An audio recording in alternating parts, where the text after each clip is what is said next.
In the quantum leap strategy, Price Pritchard gives us 15 traps to avoid. And I thought I would start with the end in mind, right? Those are the things you need to avoid and what you want to do to switch it up to attract the right person. So I want you to think as I go through these traps, what has plagued you in the past? I know I've been caught up in a few, and I'm going to share very openly with you which ones I've gotten caught up in. The first one is the be reasonable trap. Limiting your goals, right? As to what you think you can have versus what you actually can have.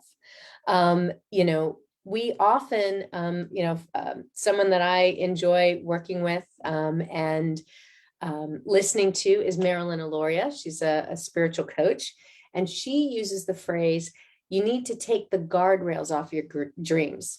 I always said, go big or go home, right? It's the same thing. So make sure that when you're envisioning the life you want, envisioning how you want things to be, you've got to visualize it, you've got to embody it, and you've got to feel it, because that's how you work with the quantum field, right?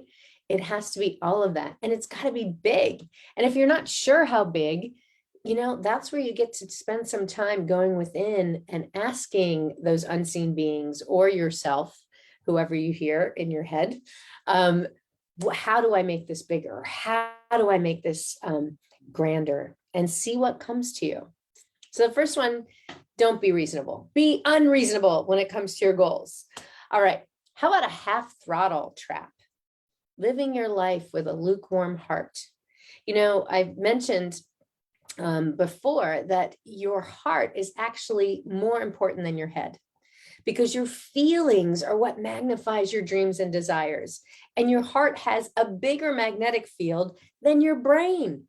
We should be leading with our heart all the time. Just like the old adage, we have two ears, and so we should be listening more than speaking, and just one mouth, right? So fall in love with what you really want. Your passion is what's going to fuel your quantum leap, right? Passion starts your process, and caring enough is what keeps you going. So let your heart and your emotions lead you rather than your intellect, right? Because I think I've told you before, I've got a really powerful mind, but we only use 5% of our mind to make all of our decisions. That means 95% of our mind is subconscious or our unconscious mind. It's all of those random thoughts, like around 80,000 a day that we have, most people, especially us type A's.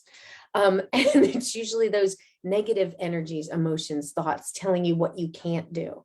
So you need to really use your heart and let your heart lead and start that process and keep you passionate about what you want to achieve. How about more of the same? More of the same trap, relying on trying harder instead of trying differently. How many of us have done that, right? Push through. You always talk about like how you can't, never say die, right? Failure is not an option. All of that left brain, and sorry guys, very male attitude, right? Forcing things to happen. So quit trying harder, right? Doing the same old things and expecting different results is definition of insanity, remember? So you've got to ditch those routines and the same old way you've always pushed to achieve success. Okay, our strength can become our weakness when we rely on our strengths too heavily. A quote in the book that I really, really liked is, if your only tool is a hammer, you approach every problem as if it were a nail. And so habitually doing what we do best instead of seeking the best things out to do is really going to give you more of the same. And so don't feel like you have to push harder, try harder. What you have to do is to go within and get into that heart space and really embody, envision, and feel into what you want. All right, number 4, the doubt trap. How about believing in your limits instead of testing your limits? I shared another book called Average Sucks a while ago, where we talk about the 4 walls, right? The wall in front of you is where you want to go. The wall behind you is the wall that you never want to go back to again, right? And then you've got the relationship wall on one side, and you've got your ego wall on the other side, right? Your own self. So instead of believing what your walls are or your limits, or doing nothing except passively wishing for what you want, is really going to say that you don't believe you can achieve it, therefore you won't. You'll actually manifest the opposite and energetically push it away. So you need to suspend disbelief. Instead of letting doubt decide what you're going to do, you need to decide how you're going to ditch your doubt and upshift your beliefs. Remember, beliefs are powerful because they're repetitive thoughts. So if you can change your beliefs to be supportive of what you want to achieve, that's when you're really going to be able to take a quantum leap. And beliefs are kind of like love or trust. You can't force them, but you can feel into them. All right, number 5, faith in the familiar, relying on those usual routines. Create a safe to fail culture for yourself. Progress sometimes masquerades as trouble and trying times.